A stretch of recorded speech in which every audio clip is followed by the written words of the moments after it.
everybody. My name is Donna Swanson, and this is Life on the Spectrum. We're on Nutmeg TV, and very grateful to be here. I am the executive director and co-founder with my husband of Focus Center for Autism.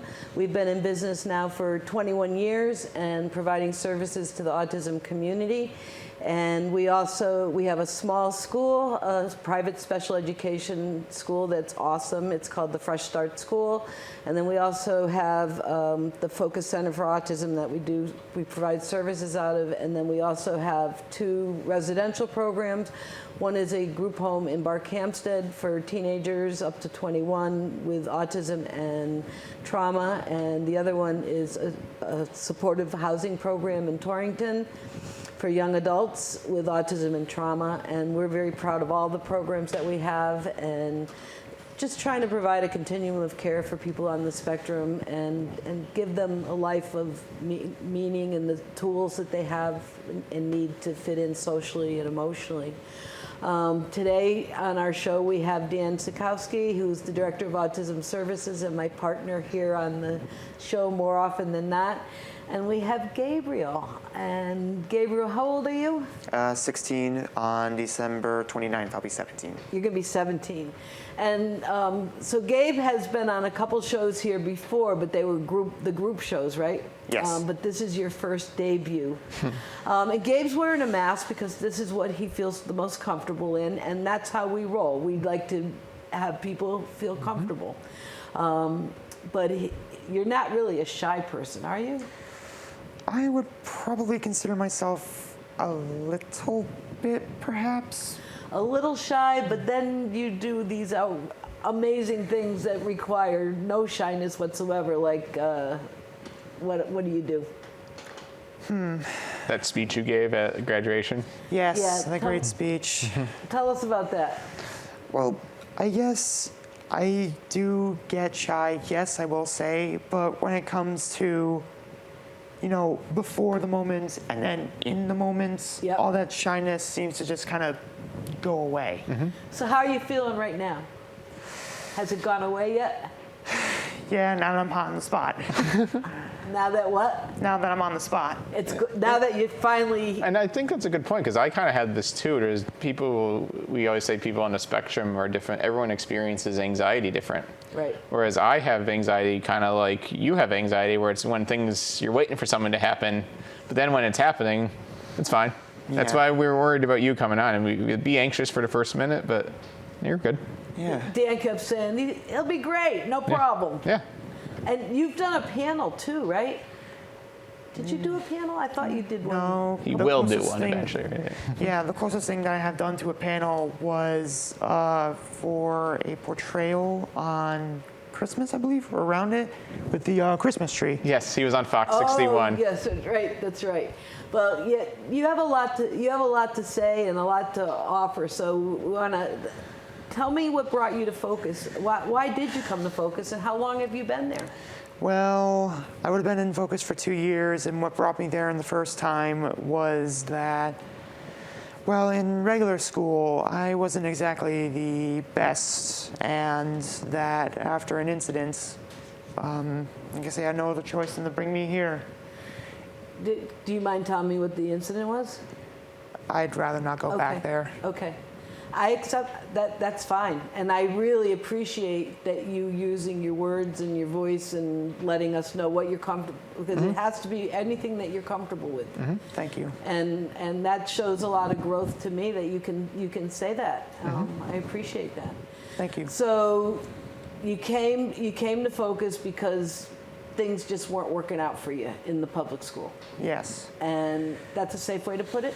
Yeah, basically. Okay, and was it that you weren't feeling understood, or were you?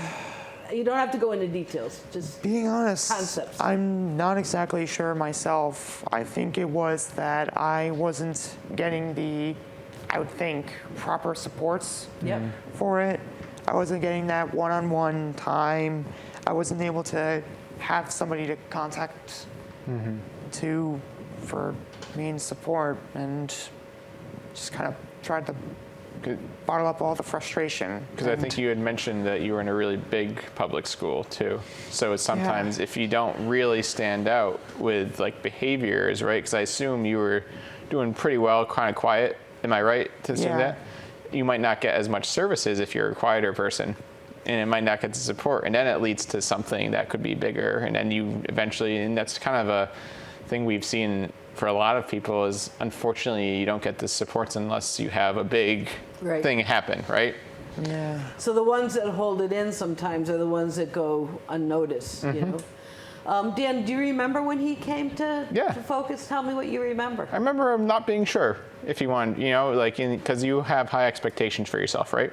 Yeah. So it was stressful at the public school, but you felt like you should be there and you should work out. Am I right?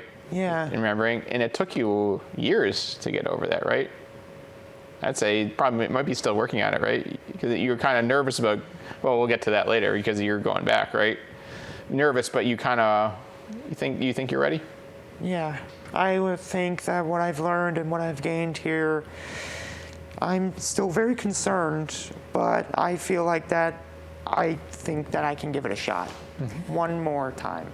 I love that you're concerned, but you want to, you feel like you're able to give it a shot, give it a try. Tell me some of the things that you're concerned about. I'm mainly concerned about basically just causing another repeat. It's happened 2, maybe 3 times now, and I'm just concerned for one more. Do you think you have more skills for coping skills to manage if something like that comes up? I believe so, yes. So what did you learn at Focus? What kind of coping skills? How have we helped you? Well, I would believe that I have learned to deal with annoyances, to deal with distractions, things that would bother me, and basically strategies that I can utilize to... Can you tell me a couple of those strategies? Like well, what works for you? It's just simply if something is bothering you, basically just try to ignore it. If it persists, ask it to stop. And if it still persists, then usually just try and leave. If it doesn't want to go away, then might as well just walk away. I think one of the things you also struggle with is being your own worst critic. Yeah, I would say perfectionist. Perfectionist, definitely. Because I know this happened a few weeks ago where something in a game didn't go as well as you expected, and you're hard on yourself. Yeah. Because you want to do well. Yeah, I'm that kind of perfectionist that I want this to happen. I want it to happen at this point, and I'm one of those that just likes to plan ahead and just make sure that everything goes to plan. Yep. So that's a good strategy. It's planning ahead, but it can backfire, right? Yeah. And so one of the coping strategies that you have to have is learning how to, when things don't work out, to how you're going to handle that. And I would say that you managed that a lot better than you would have in the past. I feel like it was a quick thing, right? You didn't let it ruin your day.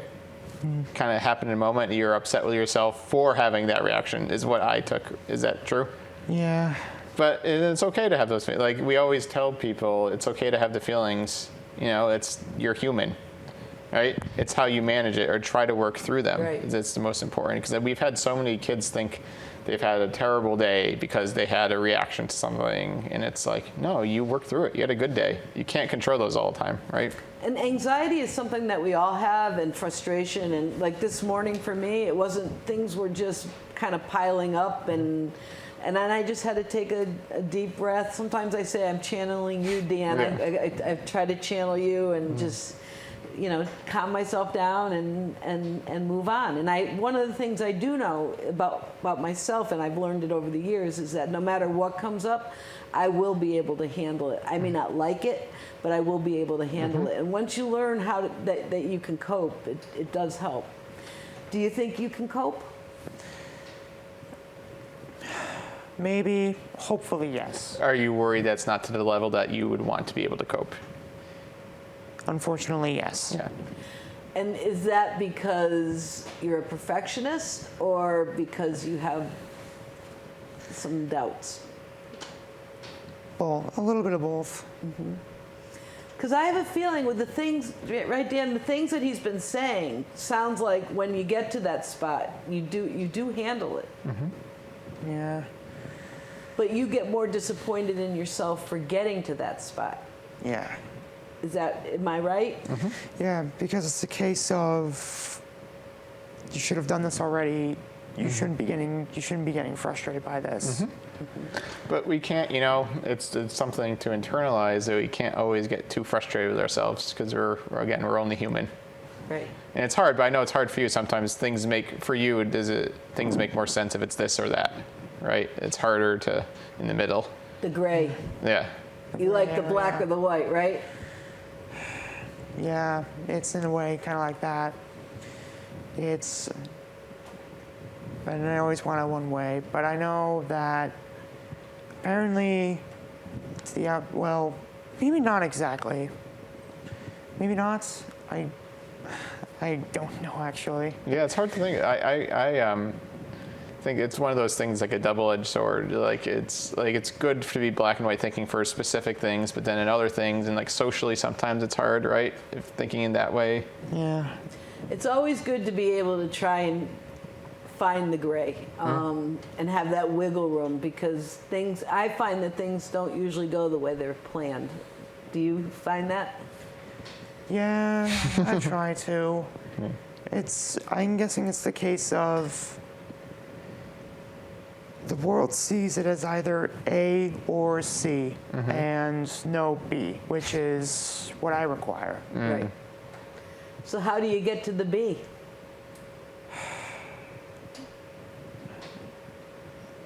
The best option would probably be through asking.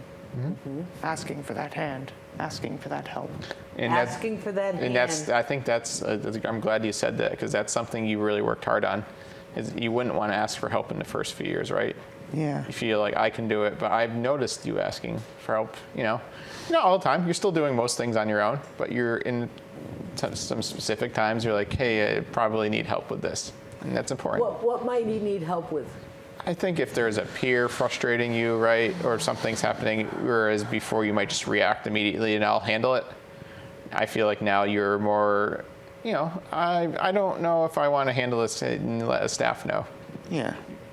That kind of lowers your anxiety and helps you manage through that situation without having to get up to here and then feeling bad about yourself for getting up to here. That kind of avoids the whole cycle for you. Yeah. So what are some of your autistic abilities? Things that make you, things that autism brings to your life that actually help you?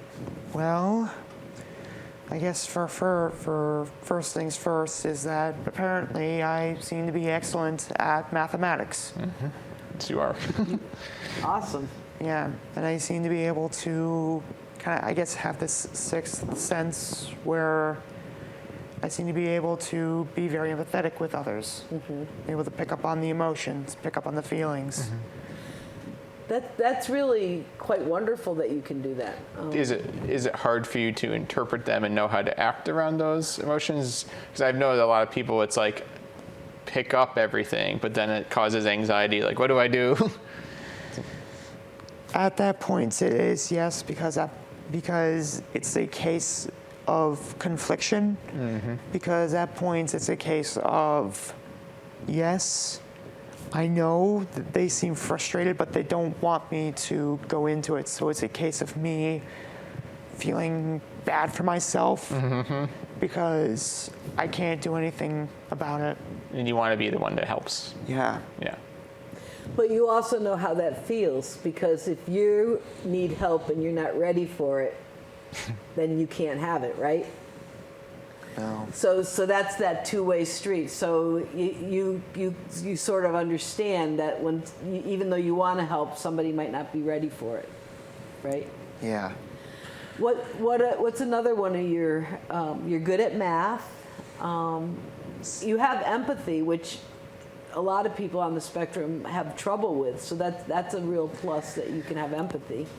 What's another one of your special abilities? Well, I'm actually not sure on what else. Yeah, those are really the only two I know. Dan, what would you say? I think the way you think it's different, you know, than as most people. And I think that's a strength. I always say that for, like, you know, it's like autism spectrum disorder, but a lot of people, I just think of a different way of thinking, and your brain is a little different. And you're interesting. You're an interesting person to talk to. You have a lot of different interests in. You are a good worker. I know you could talk about this. You just started a job. I know you stopped for the summer, but where were you working? Walmart. It was the Supercenter in Wallingford. Mm-hmm. I was a lawn and garden associate. And how was that going? Well, it went well. It was mainly rough because I was constantly dragged around everywhere, mm-hmm. and I had to deal with some of the more, I'll just say, rougher customers. But that was a good experience, though, right? Because where you have to keep your cool and. Yeah, it was definitely a high intensity environment, and I think because of that, I might go for something a little more laid back. But that's how you learn too. That's how you learn. Yeah. So high intensity what was intense about it for you? It Some was of the customers. Yeah, it was dealing with the customers, the workload, mm-hmm. which wasn't really that bad, and I think for other thing to be intensity is just. It's intense on your body. For the entirety of my shift, I had to basically be on my feet mm-hmm. for 4 hours mm-hmm. with only one 15-minute break. Yep. It's not. It gets usually after like an hour and a half, your feet starts to ache. So even if it was stressful, were you able to manage through it and do your job effectively? You think? Were you hard on yourself afterwards, or did you think you did a good job? I felt like I did a good job. I was just more annoyed by the day overall. But I think that's a great point, though, is sometimes it's harder in social things. You get hard on yourself.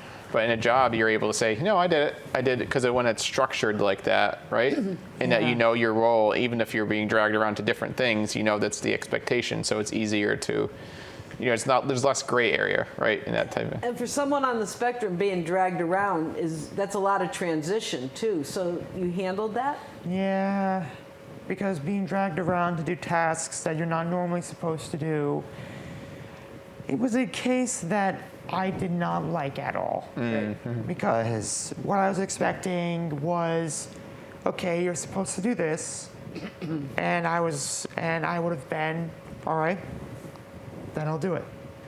It's a case of, tell me, yes, I'll do what I'm told, but if it's something that isn't usually what I'm supposed to do, that's when I usually get frustrated. But you were getting frustrated, but you kind of brought it up to us a little bit, but it didn't seem to be like you're not complaining. You're just like, this is part of the job, and like you really showed you're a really good, hard worker. Yeah, I'll hold my tongue, but.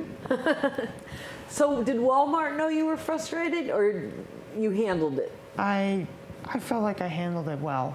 Okay. Good. Because usually I went home. Usually every night I went home happy, knowing that the day's finally over. That's a good spin on it. Yeah. Yeah. What are some of your challenges? I think it's just a case. In that it's dealing with me being a perfectionist mm-hmm. and me making sure that I don't get frustrated that much. You know what I always tell the kids, and they laugh at me, but have you seen the movie? You've seen Mary Poppins, right? No. Movie. I apparently, in terms of media, I am very, shall we say, caveman-esque. Okay. So then you're a step below Mike. I'm not the biggest TV person either, or a movie, but Mary Poppins was a very famous nanny, and she used to have this big bag, and she had a measuring stick in it, and she would pull it up, and it would say, practically perfect in every way. And that's what I kind of live by, because perfection, we're always going to fail if we want to be perfect. It's just not going to happen. Yeah, I seem to be. I guess you can consider it as another one of these abilities coming back. Is that I apparently, at points, can. I guess what you can say, get a little philosophical. Yeah. Because usually at points, they're not often, but they do occur, is that I go into these ramblings that really can make you can really boggle the mind. And smiling. Yeah, but it's like it's a good skill. Like you're working on it and not getting too like. So he's kind of working it out. Yeah, but it's also you as you've gotten older and learned these coping skills. You are working on it. And you are getting less frustrated. It still happens, and you still get annoyed with yourself. But you'd have to admit, right? It's a lot better than a few years ago. Yeah. And it's what I keep hearing is, and I heard this from another person that we interviewed recently, is that you guys are hard on yourselves. You know, you expect a lot from yourself, right? And you're the biggest critic of you, right? Yeah. Yeah. So we gotta soften that, that little critic in you, because you are really wonderful, and you are a really kind, smart person, and we like you a lot, and we're really proud of you. And I think another thing that'll help you for going back to high school is I think there's always a worry of making friends and making connections, but you already have connections from here, and we expect you to stay in contact with it. So it might be hard to make friends and fit in a high school area, but you already have friends. Yeah. Right? Yeah, so you're taking a big step. You're going back to a high school, and you feel ready to do it and ready for the challenge, and we're always there if you need us. What advice do you have to give to other kids and other parents and of children with autism, or people who have autism? What's a couple pearls of advice? Well, I guess I could say for the diagnosed, I would say don't see your diagnosis as something you can fall back upon, as a crutch, learned my lesson. And don't see it as a label. If others see it as a label, just tell them it's just part of you. And as for the parents, fight for the support, because that's what my mother is doing. Fight to support your child. If you have to, please. I agree. And you feel like your mom understands you pretty well? I would say so, yes. Yeah. So I just think that, we wish you nothing but the best, and you've come so far, and I'm so glad that you were wanting to be on Nutmeg today and on our Life on the Spectrum show, because it does show different. We like to have. There's so many different stories out there, and like we say, Dan, there are no two people with autism that are the same. And yeah, most people have anxiety and on the spectrum and things like that. But I find that the people that I meet on the spectrum are some of the most kind, loving people if you get to know them and accept them on their terms. Like you don't rush in and try and be best friends right away. But all right, you know what? I love you. I think you did a great job, Dan. It's time for us to close. We could go on forever. Join us again on Life on the Spectrum, and thank you so much for coming, and we'll see you again. Thank you, Nutmeg. Take care.